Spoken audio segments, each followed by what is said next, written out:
And so, yeah, we wanted to introduce some of the Green Party. We feel that there's a lot to be said from each of the different platforms in terms of the environment and agriculture and those things that matter to us here at the Organic Council of Ontario.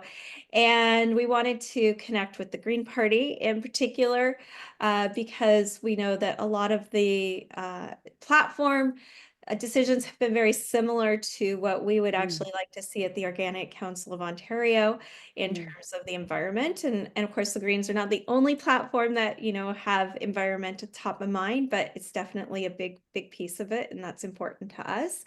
So we're just super happy to talk to you guys today, provide a platform for you to reach out and let people know sort of what you're doing, why you're running for office, and then some other questions kind of around obviously what we do here at OCO, but also in general, talking about the environment and those things that are really important to we're very much green at OCO. So for the Green, the Green Organic Council of Ontario and the Green Party kind of bringing it together so we can all talk today.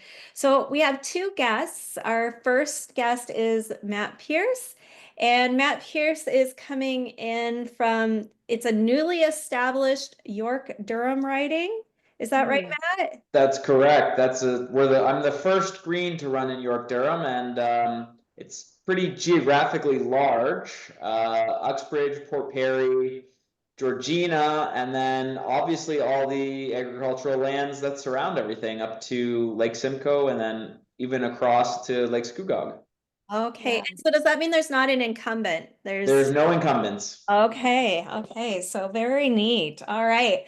And are you from that area? Do you live there? I live just on the border. Yeah. Technically I don't live in the riding. Oh, okay. All right. But I am because it's not a straight border. It kind of juts out like this on the western side. I'm right there. So Okay. All right. So definitely entrenched in it, but not the borders are a little awkward. yes, yeah. Like I mean, I buy my meat from from a farm in that riding. My mom's in the riding, my aunt's in the riding, so I'm still involved. I buy my regular groceries from, a grocery store in the riding. In So the writing, yeah. yeah. And when you're out in the country, kind of like, or that like a big area like that, it's you have to travel anyways sometimes to get places. So then our other guest today is Dr. Anne-Marie Zajdlik. And Anne-Marie's coming to us from Guelph. What writing are you? What's the actual name of your writing there, Anne-Marie? It's the Guelph riding. So the Guelph riding has been cut in two, basically. So we are the center of the donut now, and literally the other riding is wrapped around the city of Guelph. So we have a lot of volunteers that can get to canvassing door to door by walking, biking, and scootering there. It's not nearly as large as it was before. Okay, all right. Well, thank you so much to both of you for joining us today. And my first question I have for you, I'm going to start with you, Matt, is really, I want you to just tell us a bit about yourself and how you became interested in the politics and particularly the Green Party side of politics. So this is my first time running. I've always been I think anybody who runs has always been interested in politics. And I was just sort of fed up with the larger parties, the disappointment after disappointment. And then I became a Green Party member probably 8 years ago or something. So a while. But this is the first time I've been active. I've been in small business my whole life. And as a sort of aside, I'm in the automotive industry, but that doesn't mean we can't be green and move forward in this industry. That's kind of a nasty part of it. All right. Okay. And how about you, Anne Marie? I have been a practicing family physician in Guelph and HIV treating physician since 1990. And the last number of years have been almost impossible practicing medicine in Ontario, just because as the system disintegrates, more and more is left on the shoulders of family physicians. We can't connect people with care. I know of patients who have passed away needlessly as a result of the state of our healthcare system. So I decided for two reasons. I got to do something about the disintegrating healthcare system. And my children are millennial children. I've been terrified of climate change for many years now. So those two reasons are moving me out of my exam room and into politics. I was asked to run by the Liberals, and I don't want to offend anyone, but I was offended because there is no way that I could be part of a big machine that has not accomplished what they promised to accomplish in the last decade. Some pretty important stuff that was just not done. And then Mike Schreiner, who is our the leader of the Green Party of Ontario, our MPP, approached me and asked me, and who can say no to Mike Schreiner? And the Green Party was easy to say yes to because the values in our platform, the values of the party resonate with my values. Okay, well, awesome. Yeah, so if you get elected, you will be the second riding in Canada that has an MP and an MPP that are Green Party. Double green, that's what we're Hey, promoting. double Let us green. go I'm double I'm in a green. double green riding, so Yeah, the yeah. only one in Canada right now. So yeah. Actually, in Elizabeth May's riding, there's also an MPP. Is Yeah. there? Oh, Yep. well, darn it. I didn't even know that. And here I thought we were. We're still really special though. Yes. All right. So, Anne-Marie, what platforms of the Green Party most resonate with you and with your writing? So, those things that are important to you, but also that you see your membership um, being very important for them. So I've been going door to door a lot, canvassing and listening to what people's main concerns are, and they have shifted. Only 15% of the country, 50%, 15% of Canadians have climate change as the top priority, which is distressing. And it's the reason why we need Green MPs, Matt, so that we can encourage the government in power to not neglect climate. We don't have anything if we neglect climate. So I'm actually the Green Party's shadow cabinet healthcare critic. So I was able to put together some parts of their health platform. So I agree with the health platform. And in particular, I am very encouraged and inspired by the part of the health platform where we are, and this is one of the main things I want to work at, is reforming the Canada Health Act so that family medicine, primary care can't be neglected by the provinces anymore. Agriculture, of course, and sustainable agriculture, farmland, sustainable farming, allowing our smaller farmers to remain successful, stop clearing agricultural lands for big business. Because we're Guelph, those are also issues in my writing. Okay, great. And how about the same question for you, Matt? What's platforms with the Green Party most resonate with you and the people in your writing? For me, it's personally, it's the infrastructure plan to invest in smart infrastructure for the future. Like I said, I'm in small business, and if you want to make a move to make your business more sustainable, it's too expensive. You have to import. Um, it's just it's very hard to get anything done. And I will say my writing is extremely agricultural, and a lot of that resonates with them. Um, Recently we had the ice storm, and I don't know how bad it was where you are, but in my writing, it was 2 weeks of cleanup. It was, if we had invested in farmers having, independent, clean generated electricity, they would have been fine. But Mm. Mm. unfortunately, we don't incentivize that anymore, and I think that's something that we really need to get done. And I also just like the independence that the Green Party is in. One of the first Green Party meetings I was in, Elizabeth May said, every other party will make you check your brain at the door, except for us. And that really, really resonated with me. Mhm.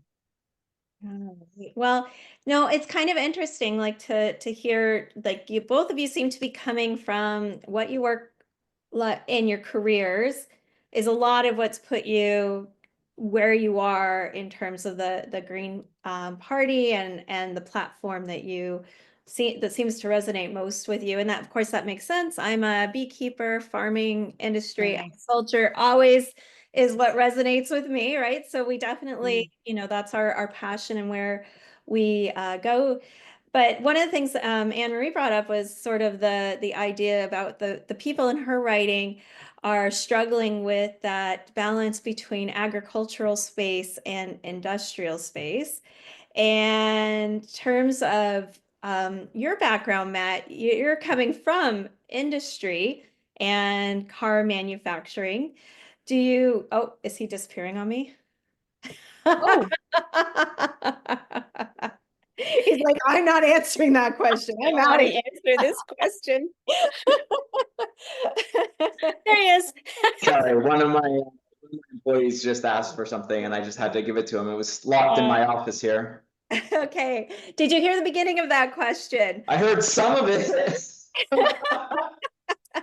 All right. So what I was saying is in terms of like Anne-Marie brought up the idea between, basically people being concerned about agricultural spaces being taken over by industrial spaces. And I know you're coming from the automotive sector. We're talking about that infrastructure piece. What, how do you reconcile the two of those coming together, that industrial piece and maintaining our farmland and our ecosystems so that everything's healthy? I mean, it's a difficult question, but there obviously needs to be some sort of balance struck there. And I don't think you should build the amount of good farmland is shrinking as the sprawl continues here, especially in southern Ontario. We have some of the most fertile lands in the nation, absolutely. And we don't really need to build on the fertile land. We need to be able to say, hey, stuff can't grow here. Maybe it's a little bit of a less ecologically important zone. Maybe we should put the factory there. But we do need to produce things. People do need jobs. Manufacturing is part of Ontario's backbone in the economy. Like, uh, my closest friend circle basically growing up has all been in manufacturing. I've been in manufacturing myself for quite a while of my career, but it doesn't need to be mutually exclusive. I think there was that Walmart in Montreal that started to build greenhouses on the roof.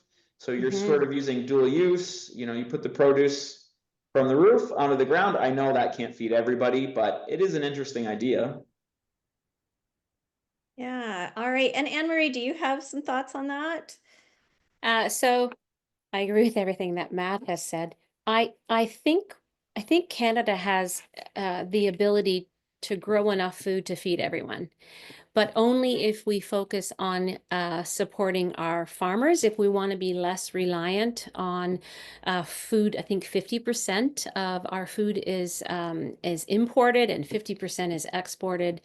If we want to become more of a closed economy to protect ourselves from tariffs, then we have to protect the farmland. A good example in Guelph that's happening right now is not not farmland that we're trying to protect, but an urban park that has an incredible ecosystem around the Aramasa River. We want to declare it an urban park to protect the species that are there. It's a beautiful place, but the city has decided they're going to build a hospital on it. And there are lots of other places where you could build the hospital. You could even do a tear down of older neighborhoods and build a hospital there or add on to the one that we have. So there's quite a lot of turmoil going on in Guelph because we are a green community, and to have a hospital disrupt that land is quite distressing. Yeah. Um, One of the things that we think about in terms of the land, especially in Guelph, I know that Aramosa area, there's a lot of homeless encampments along those areas, Mhm. and Yep. and people, like we talk about moving out of housing in certain areas and building in those areas. And it starts coming down to, we start looking at, when we're taking land away from people that are living or working in one place and rezoning it for something else. And so my next question actually comes to where we've been seeing this happening in terms of the farmland and having things being appropriated from farmland to industry and taken away. So one of the things I imagine, I don't know if Matt would be as familiar with this, but I do know that you probably would be familiar with this, Anne-Marie, is that we've actually have like a huge area here in Wilmot Township that is they basically want shovel-ready land available for jobs. There's not even like particularly something, but we're just buying up the land and making it ready for industry. It's been a big issue here. And there's actually been some infrastructure in terms of highways going up north where the land's been appropriated as well. What is the Green Party's stance on that? What is your stance in terms of how you would deal with that if that started happening or is happening in your writings? So I'll jump in, Matt. I think you're talking about the Wilmot Township. Like there's so many hundreds of acres, yeah, of beautiful farmland that are going, yeah. Um, so I'll just say that I oppose that. I think the Green Party's platform starts from the bottom and moves its way up in almost every aspect of the platform. And so it starts with ordinary people, and it starts with making sure people have what they need and that people are getting what they need in a climate friendly way. So, for example, as we're building new homes, they don't need to be on huge lots. They can be medium density homes. They can be homes that are structured around all the necessities that a person needs. They can be public transport friendly. So and we know this, if we build up and create spaces that are very comfortable for people within the existing city limits, no more subdivisions with massive homes. We just can't do that anymore. And then have an area outside of all your cities where you say this farmland cannot be touched. It has to be used for agriculture. So once that farmland is gone, we can't feed people anymore, and we become reliant on trading partners like the United States. Yeah. And what do you think, Matt? I would definitely pair the protected farmland. I'm like right in the green belt. Um, I'm vehemently opposed to the Bradford bypass because Mm. I use that river all the time. I'm right off the Holland River, and that's gonna be a disaster. It's gonna be gross.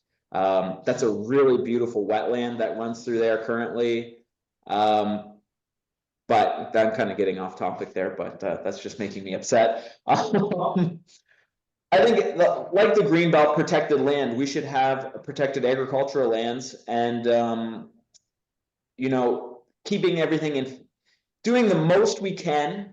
I don't know how to word this. Doing the most we can to protect family farms, especially Mhm. because those are the farms that can really change the way that they're doing outside of corporate agriculture, where it's a family farm. They know the value of keeping the soil good. They know the value of regenerative farming. They know those values, and they're not under the thumb of a corporate overlord sort of to force that sort of farming technique now.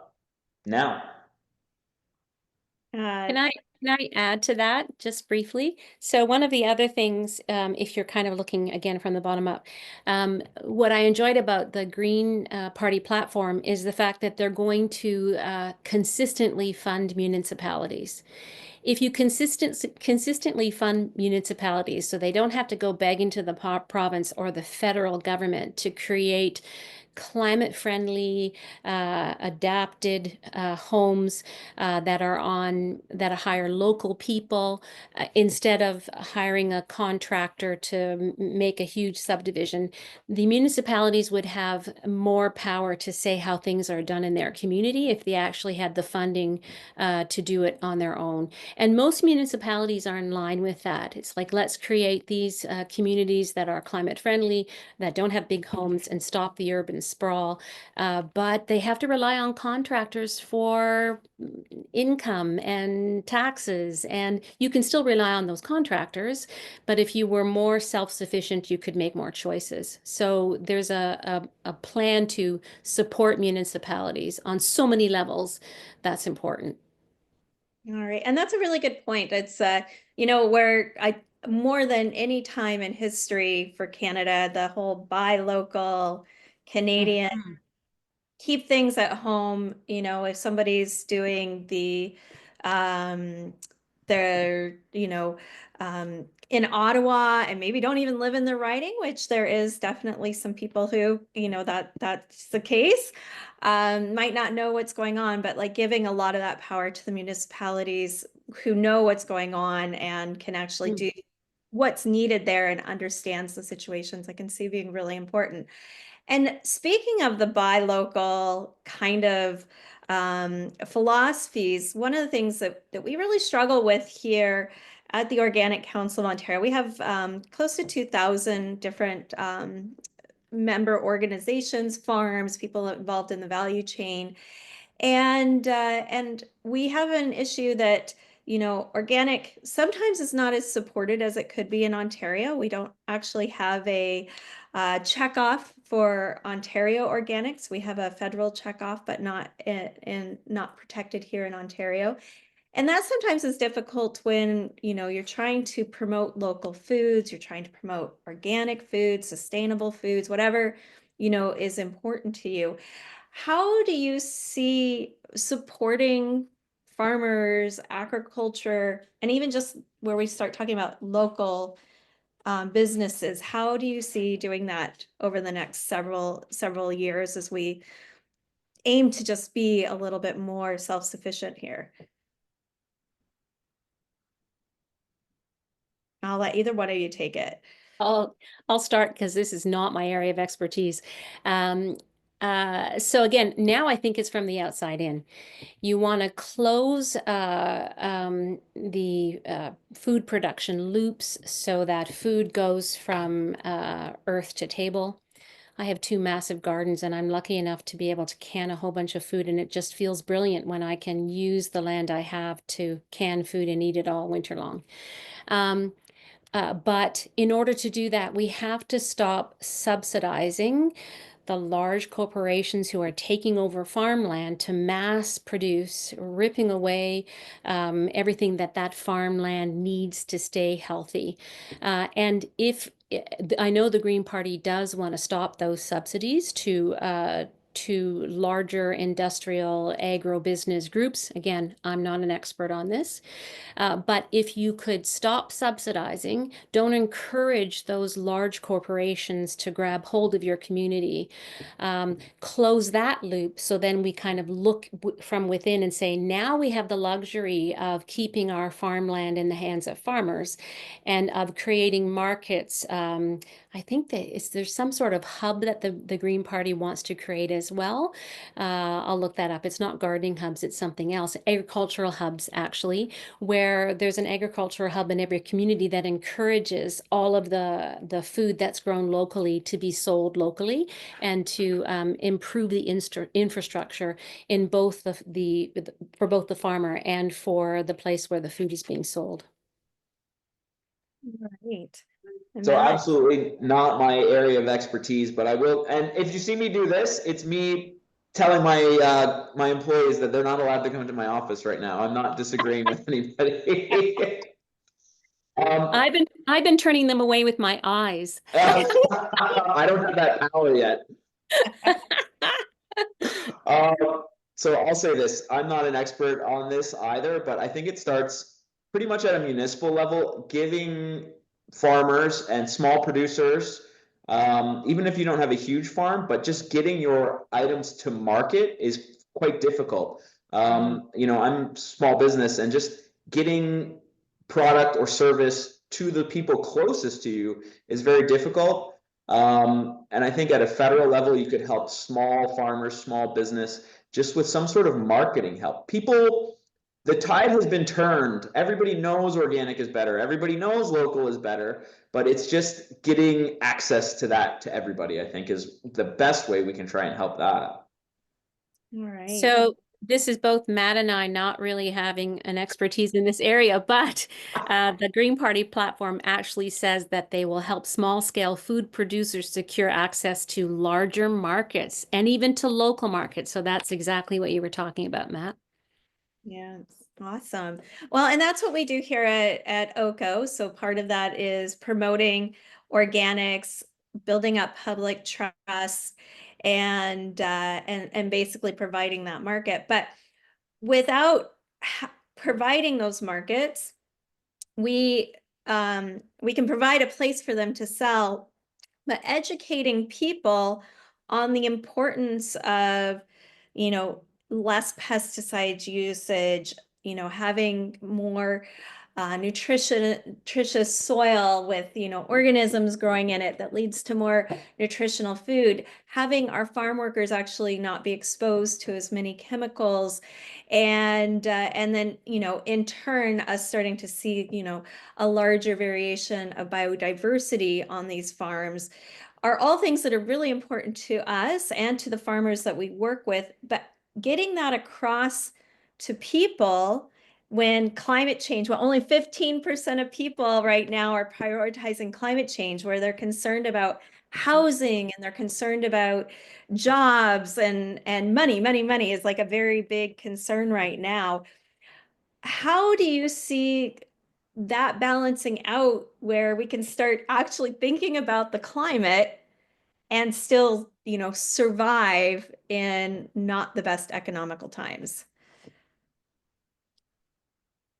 So I was reading, oh my God, I'm doing so much reading. I'll just say this as an aside. This is the medicine learning curve. This is the politics learning curve. So it's just have to learn so much about everything. Remind me what the question was again. It's encouraging Basically, people. Yeah. yeah, yeah.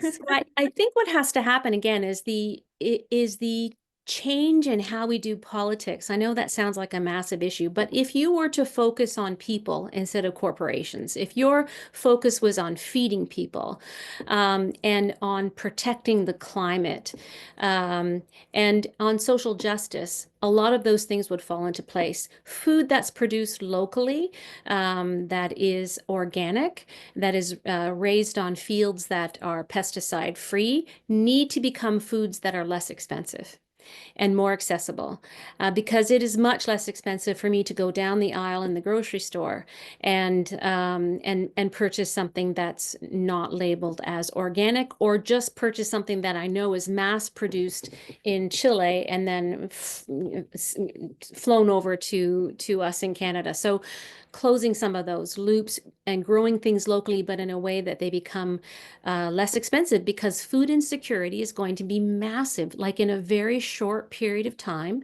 we are going to see in Guelph, we're going to lose 16,000 jobs as a result of a lot of our industry focusing on the automotive industry. That's 16,000 families in Guelph who will be food insecure. They don't have the option of purchasing food that's grown locally if it's more expensive.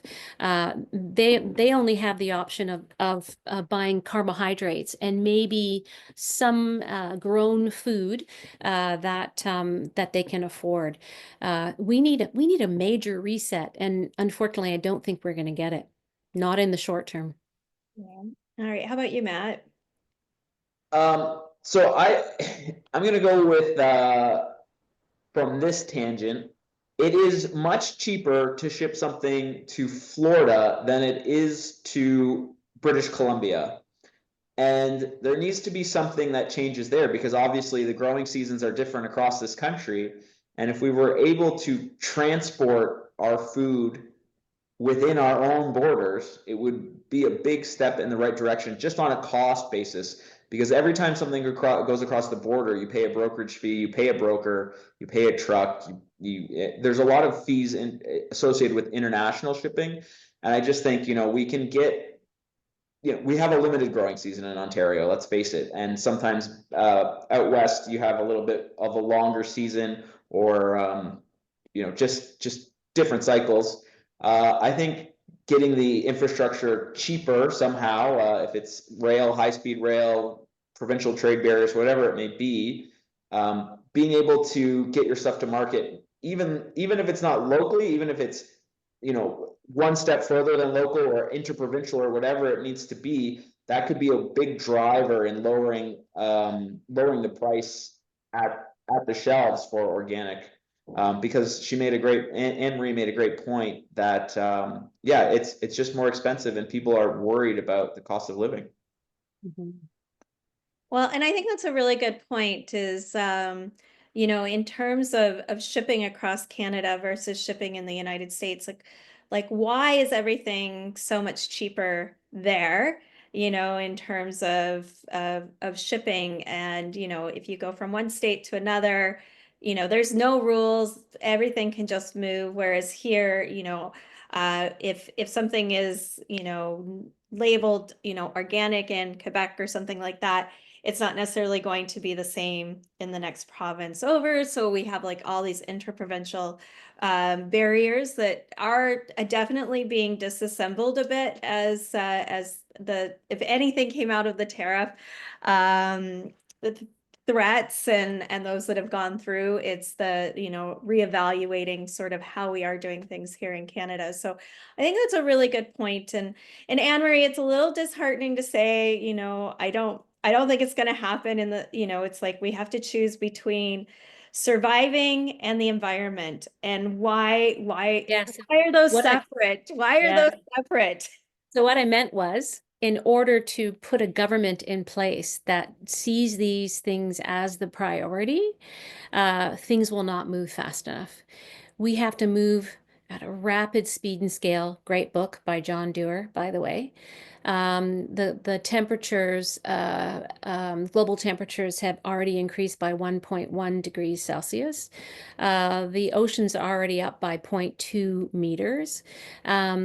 And when we get to 2.5 degrees, there is no agriculture, right? And so what I meant was we have to really quickly convince people that voting conservative or liberal or voting for parties that are more concerned with corporate Canada than they are with you and I as individuals and what we need as individuals. We have to very quickly convince people that it's a political term, but green is the way to go. If you look at that platform, it takes into consideration what is most important to all of us. And it puts those things in place right away. So as an independent MP, Matt, you and I don't have a party whip.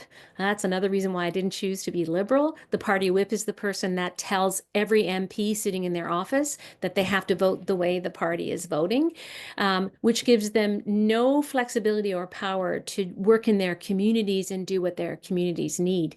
But Green members of Parliament are also really well respected in Parliament because we're non-partisan. So we don't believe in screaming and yelling at each other. We're social justice folks and climate justice folks who treat everyone with dignity and respect. That's our highest priority. That's noticed in Parliament. When Jonathan Pedino was left off the debates, I love Jonathan Pedino, by the way. He's our co-leader. When he was left off of the debates, I was really pleased to hear Mark Carney say that he was upset about that because he knew that the Green Party members of Parliament were going to bring their influence of needing to focus on climate and people and push him to do so, so that he could use the excuse of, well, that's what the Green Party wants, so I think we should do it. And I'm being very, very basic here, but he'll be distracted by so many other things. So he needs us to nudge him and say, this is the way to go. And I'm hoping that he is the climate activist that wrote the book of values, because otherwise we're in trouble. All right. So this question is particularly for Anne-Marie, Matt. So as I mentioned, Oko, we will be in your writing when you will be in Parliament and if elected. And I'd like to know, in terms of partnering with like community organizations, and for us, we're a provincial organization, um, in terms of like bringing not bills, but topics that are important to Parliament.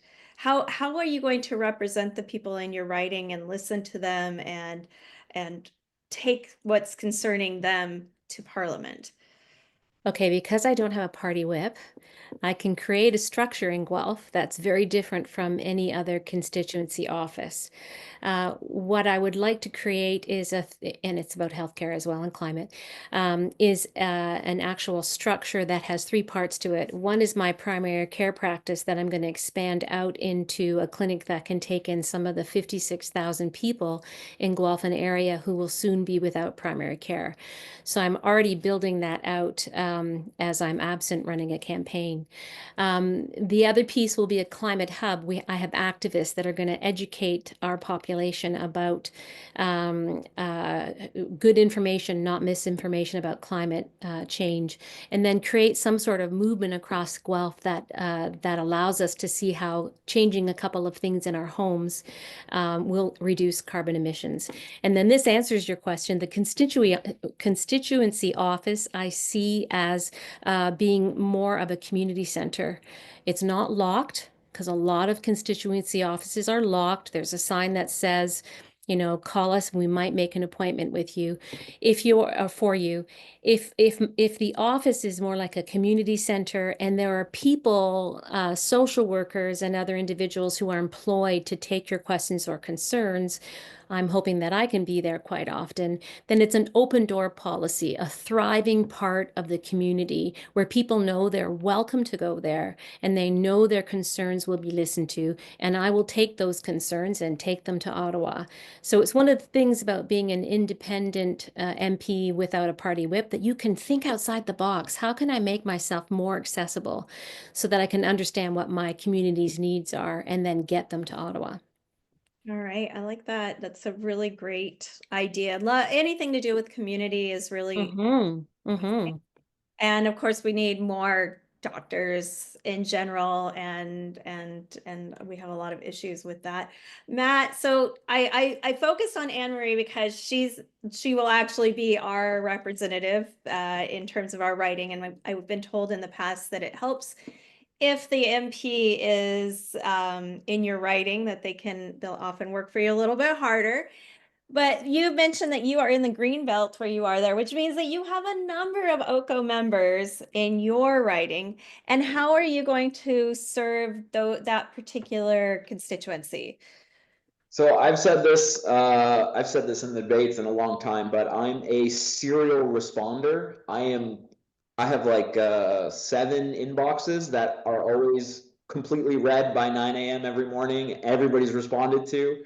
And I think that's the most important thing, is just connecting with everybody, not ignoring things. Obviously, you know, I saw this come in and said, well, maybe I'm not qualified enough, but let's give it a shot. Mm-hmm. Um, so I don't know what it is. I think it's been ingrained in me because that's how I make money, is to respond to people. And I think that attitude can be brought to the federal government as well. Just pick up the phone, answer an email, say hello. It's just that simple. Mm-hmm. Mm-hmm. Great.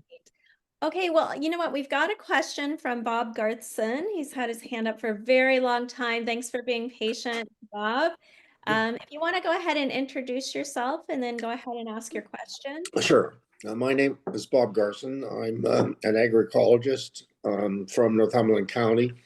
I've been a Green Party member, campaign manager, organizer for some time, and advisor on agriculture.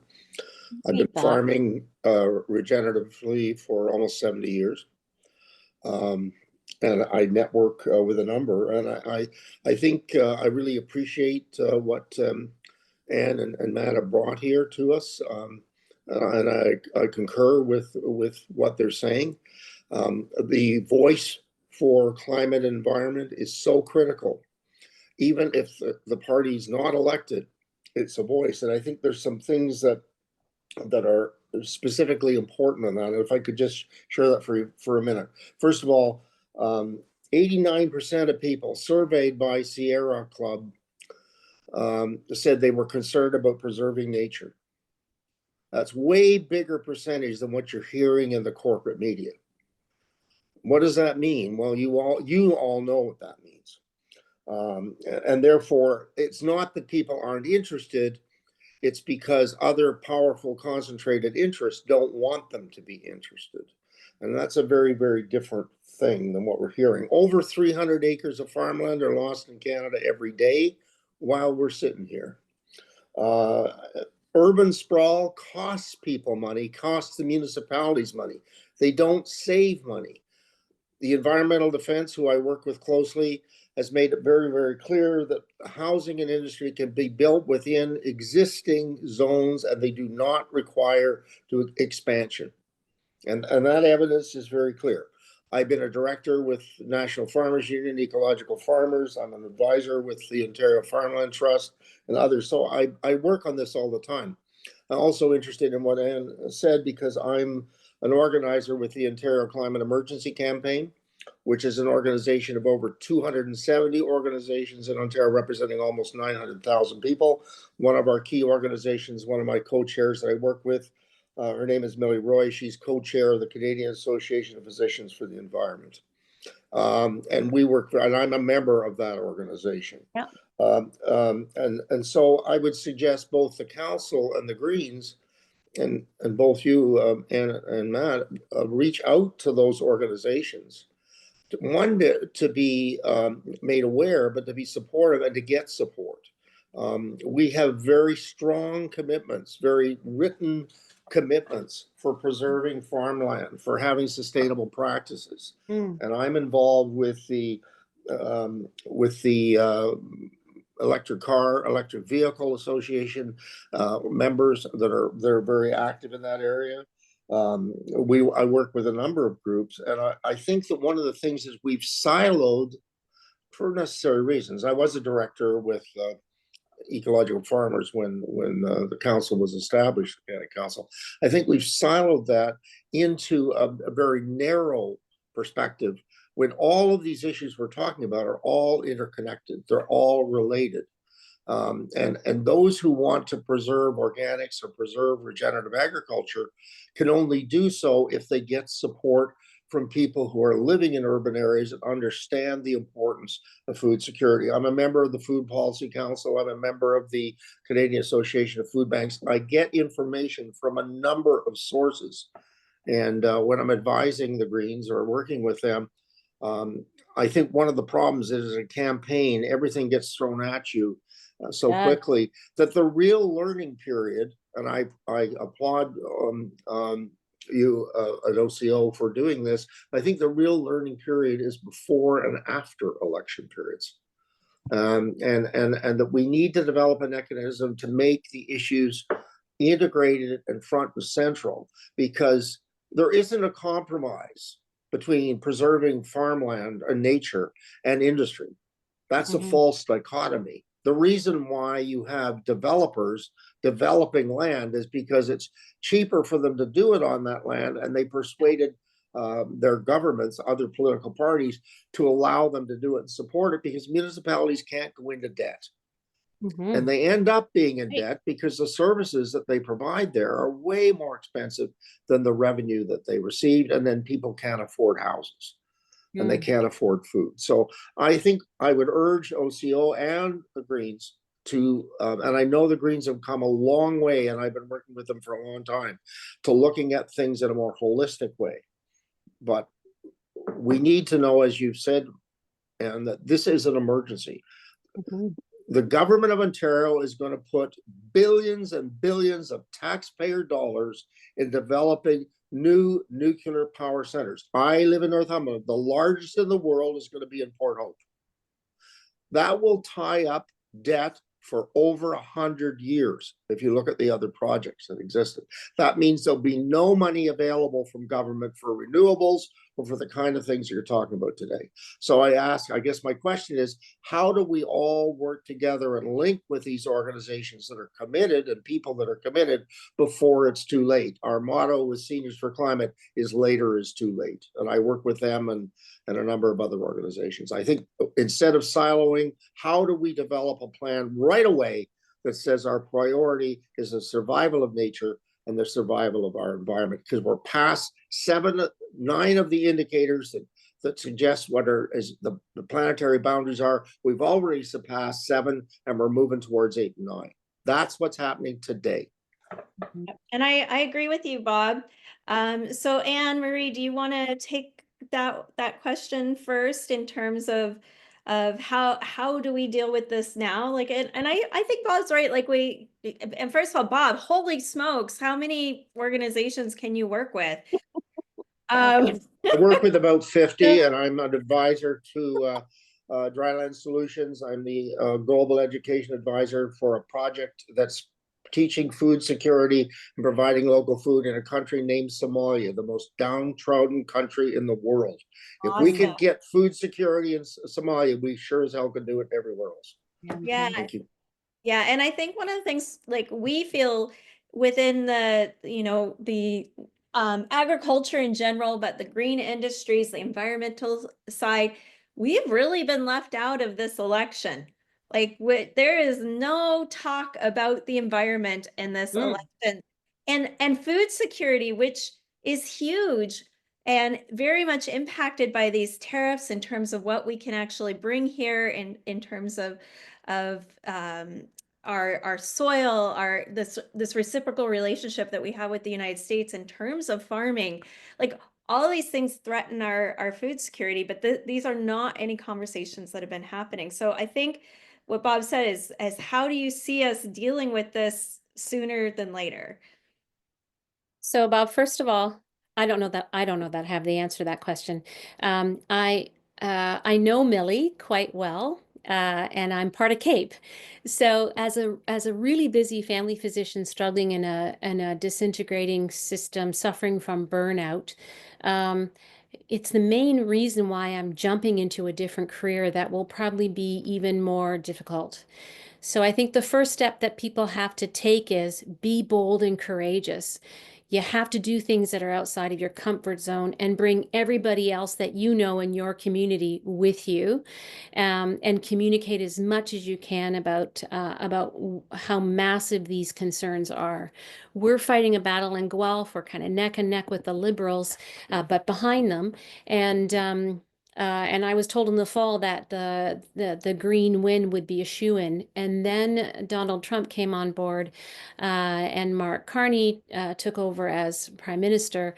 And now people are terrified and think that Mark Carney is the person that's going to save them from being annexed by the Americans. I'm not confident that relying on governments to do this is going to be what makes a difference. I think they're always going to go. I'm being cynical. At the moment, they're going to go in the direction of where the most votes are. They're going to use whatever language they need to use to get the vote, whether that means terrifying everybody about tariffs. And then they're going to go where the money is to get reelected. And so ordinary people like you and I, like all of us, need to just keep taking a step forward and being as loud as we can and doing really crazy, bold things. All right. How about you, Matt? I think Bob hit the nail on the head when he said the real work is done and learning is done before the campaign and after the campaign. And I am certainly learning that now. It is a huge, huge learning curve. I've been quite specific in my whole life. You know, I've been in the same industry since I was 18. So it's learning all the little things that you never know you needed to learn. It's sort of overwhelming. My partner, we're not married, but I call her my wife, but she laughs, she tells me to stop reading every night. She set an alarm for me to get to bed because it's just, there's so many concerns and so many things. And I'm just going to touch on you know, the fact that climate and, you know, everything has basically gone to the wayside. It's basically been a campaign of fear against Mr. Trump there. And both the liberals and conservatives are running on that same policy of fear to get elected. And unfortunately, it's going to work for one of them. You know, the squeaky wheel gets the most grease, as we say, and that's what's going on here. And I think maybe hopefully the next election will be a little more calm. He will be out of office, and we'll be able to get back to focusing on the big picture things instead of the oh my gosh right now things. That's a good point. All right, so we only have about 4 minutes left, and I wanted to make sure we don't have anybody else who has questions for Anne-Marie or Matt or myself at OCO. Do we have any questions? Yeah, Katie. All right. Can you hear me, everyone? Yep. Okay, good. Hi, everybody. Thank you, Matt. Thank you, Anne-Marie. And thanks, Bob, for that question. I just wanted to say, I think I appreciate, Anne-Marie, what you've laid out in terms of the role that you'd like your constituency office to play. And I'm in Hamilton Center here, and the constituency office, my experience with our constituency office, it operates like a big nonprofit. It helps people file their taxes. Helps people who need that money get that money. Does so much in terms of helping people with visa applications, all this kind of stuff. So it's just, I think that's kind of the approach we need to take, and see what we can do in partnership. Like you're saying, right? Everything's not going to be accomplished through government, but it's just one of the channels we have to work through. And Bob and I work with Canadian Organic Growers, and we work with OCO, and we have all these other organizations, and there's not just 50, but there's hundreds and thousands. So I think that we also are trying as much as we can to work more in coalition.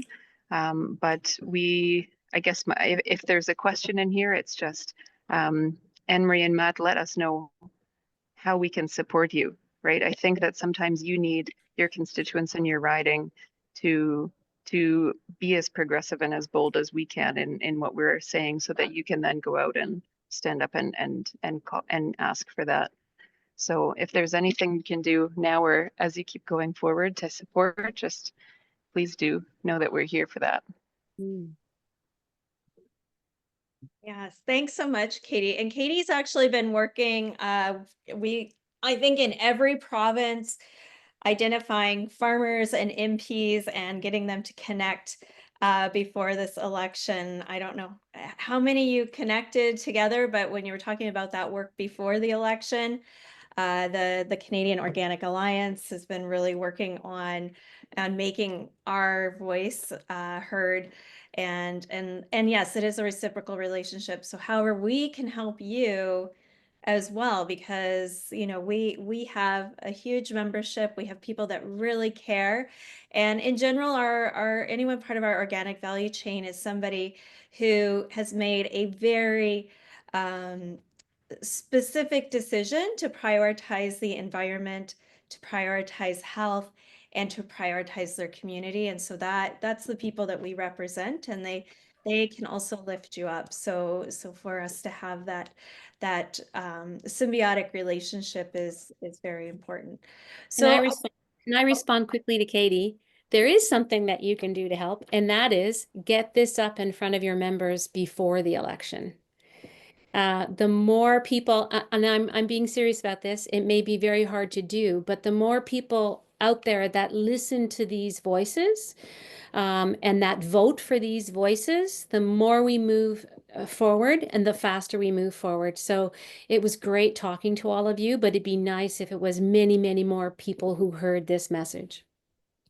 Yeah, and we will, with the election not being tomorrow and being on Monday, we should be able to get it on. Oh, you're funny.